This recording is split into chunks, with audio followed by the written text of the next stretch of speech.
Welcome to this channel. So there are a few questions from our Wing Chun friends message to me in the past few days. So here today I'd like to answer to it or respond to it. The first thing is on the new release of the Xiu Lim Tao sets, which I have shared that it will be released. So in a week or two, this upgrade Xiu Lim Tao set, which is named right now as S21. S stands for Xiu Lim Tao, 21 stands for 2021, the year 2021. So this S21 will be released in a week or two. Right now, Daniel is busy on editing. So that's easy for everybody to learn. And I will make video here to share with everybody to hand guide you so you'll be able to handle the sets. So the entire world be able to get at least the minimum. That is the agenda. And it is free. It is for an education, Wing Chun education. We need to upgrade, okay? So as you watch my channel, you know in one side is the ancient teaching, another side is sports science. We want to upgrade to that type of level. So everybody win, okay? It is free. So it will come in a week or two. The second thing is about 一级抗氧嘛. Many of our Wing Chun friends is asking me all sorts of questions on 一级抗氧嘛 because different people doing 一级抗氧嘛 differently. Somebody lifting animals this way, putting their body weight this way, somebody clamping their toes, and so forth, so forth, so forth. And there are many problems there. So I like to share with you, this is the bottom line, okay? The first thing is Wing Chun is a Shaolin martial arts. So in the Shaolin, it said, 外练筋骨皮. Externally, you train your muscle, your sinews, your bones. 内练一口气. Internally, you train your breathing. Okay? This is a very clear definition. Breathing. Don't get into those chi stuff, okay? Now, in today's language, the 内练一口气, once you develop the handling of the breathing pathway, or qi lu, there are three things you actually are handling it. The number one, of course, is your diaphragm and pivot floor breathing, the proper breathing, because you need the maximize of your lung capacity, okay, which is of course going to influence your VO2 max. The second thing is the intra-abdominal pressure, okay, because the intra-abdominal pressure is going to influence protecting like your or supporting your spine, and also it related to supporting the stability of your torso and your pelvic. Okay, so there are three things there: breathing, your intra-abdominal pressure, and then the third thing is your stability. So any proper stance has to develop this, or at least be able to aware of it and one be able to handle it. Make a real life example. Let's say have a sparring. My opponent tried to take me down. He's coming in here already. Okay? So right away, the three things. One, I need to know how to breathe. Otherwise, I don't have the VO2 max to do the job. The second is when he get into me, there's an impact there. Okay? There's an impact there. There's a shock there.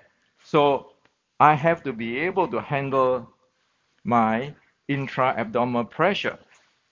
The third thing is when he come in, this thing is going to push out shape. Okay, so it's coming in. Of course, I stand like that. It can go like that, or go on the other way, bend out shape, and I need to be able to adapt to it. Now, that is the breathing, intra abdominal pressure, and uh, stability requirement. Any sets do not develop that, or at least aware of that one is looking for trouble. Because the takedown will come, the strike will come, and I need that breathing. Or not, I don't even have the stamina, okay, the endurance. So with this in mind, the ancient Chinese is really particular, like I already shared with everybody on the breathing pathway. Once one have the breathing pathway, say I just show you one thing, like this is the rising and sinking, open and close. You know, you look at my bottom here, okay? Include my toes. You know, I don't wear socks so that you can look at me. So you see, this is inhale. This is exhale.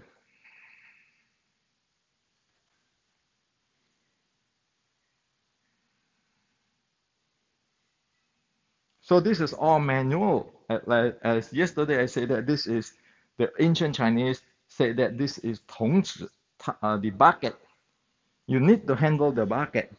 Okay? So inhale, exhale, all the bucket has to be like the cylinder in today's language, has to be proper. You cannot afford any type of concave in. If you concave in, when the thing shoot in, this thing will be the weakest link. The stability will be off. It can damage my internal organ and cause me hernia if I brute force it or something. Okay, so that 筒子 has to be developed. Okay, now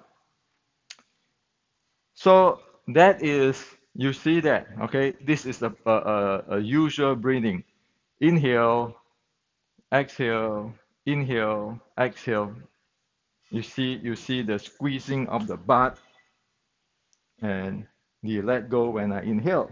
Okay. Now this link to another thing, which is the six healing breath. So if I do the six healing breath, okay, if I do the heart six healing breath, okay,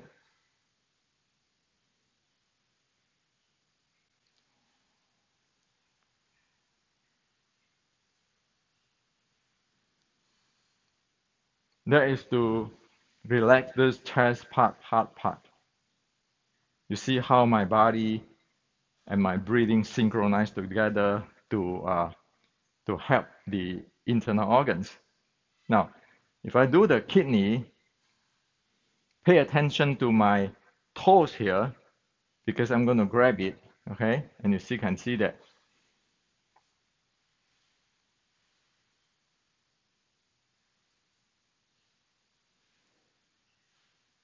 You see that? So when I exhale,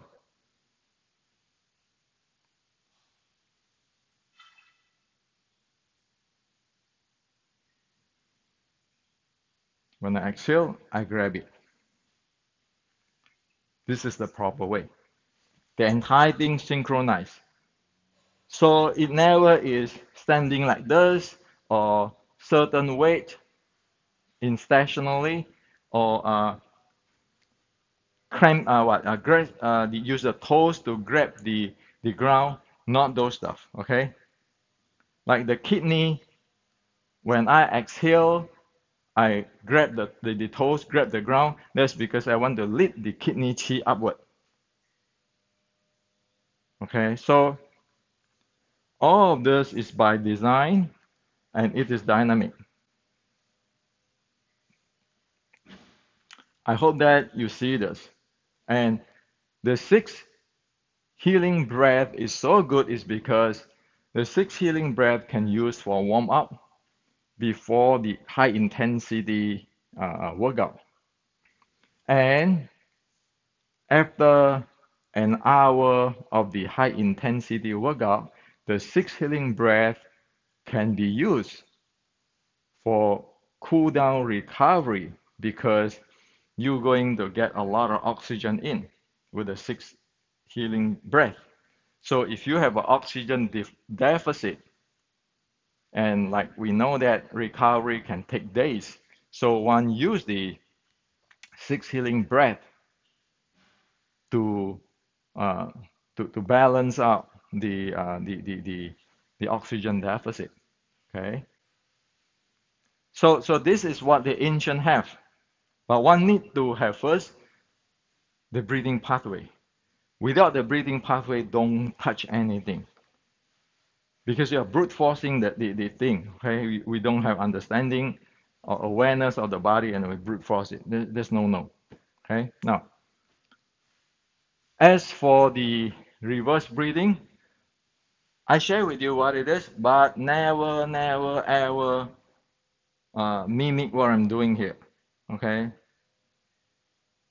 as what I say, unless one have the breathing pathway properly developed, don't ever try what I'm doing. Okay, don't screw yourself. So for the natural breathing, right? For the natural breathing. So for the natural breathing, inhale, going inhale. This will the body will go down and then the breath will go down. This is like the cylinder, it expand out. Like the bucket, expand out to all direction. Inhale, exhale, inhale, exhale. That's the natural way, right? The natural resonance is you put it, you relax, you do the N1, you do the 2C, you do that. Now, the reverse is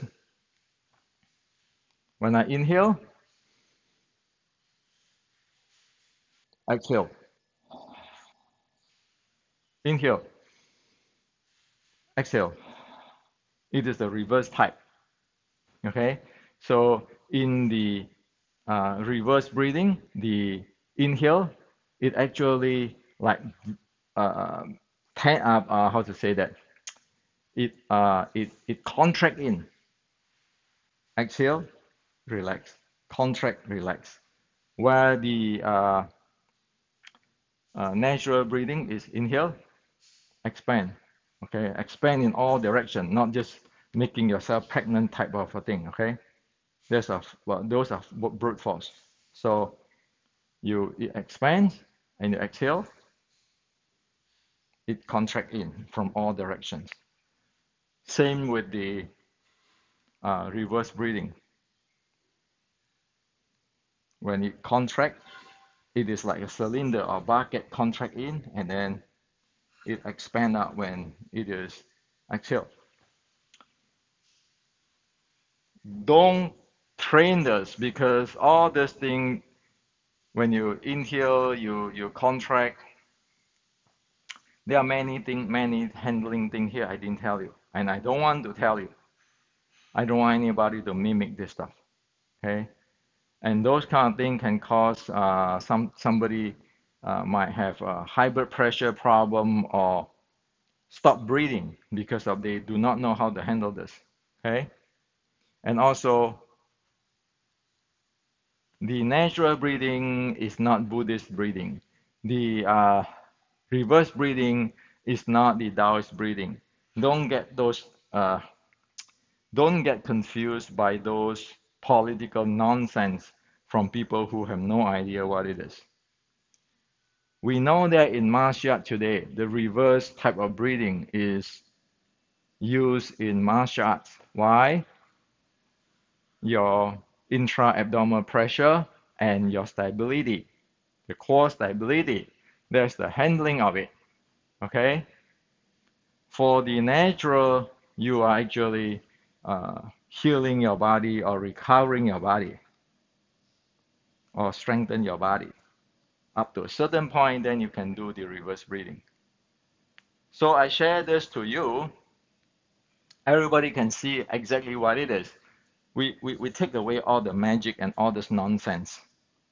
No politics, no magic. You know what it is. So when you go to learn from anybody, I'm not the only guy who know. There are many people out there who know. You know what is proper. Okay? So this is what I'd like to share with you. Hope that you have this understanding. Hope that you know that the 1960 EG Kamyongma, in general, people do, is full of problem because it doesn't take care of the breathing, the intra-abdominal pressure, and the stability, the core stability. And you train something like that, you are not going to get the benefit.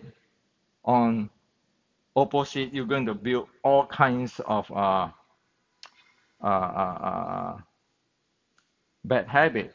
Like for example, if that guy is going to go shoot in, you see my spine and my stability here, my spine, my intra-abdominal pressure. You see how it will not cause me problem. Of course, it's going to cause me problem when they shoot in. Same thing like that. Okay, where this cylinder is no longer cylinder. The breathing function, the cushion function, the support function, the stability is no longer there. You train that for 10 years. That's why when you go facing our friend in MMA, you collapse. You cannot do that. Those type of stuff is a tragic. We need to let it go.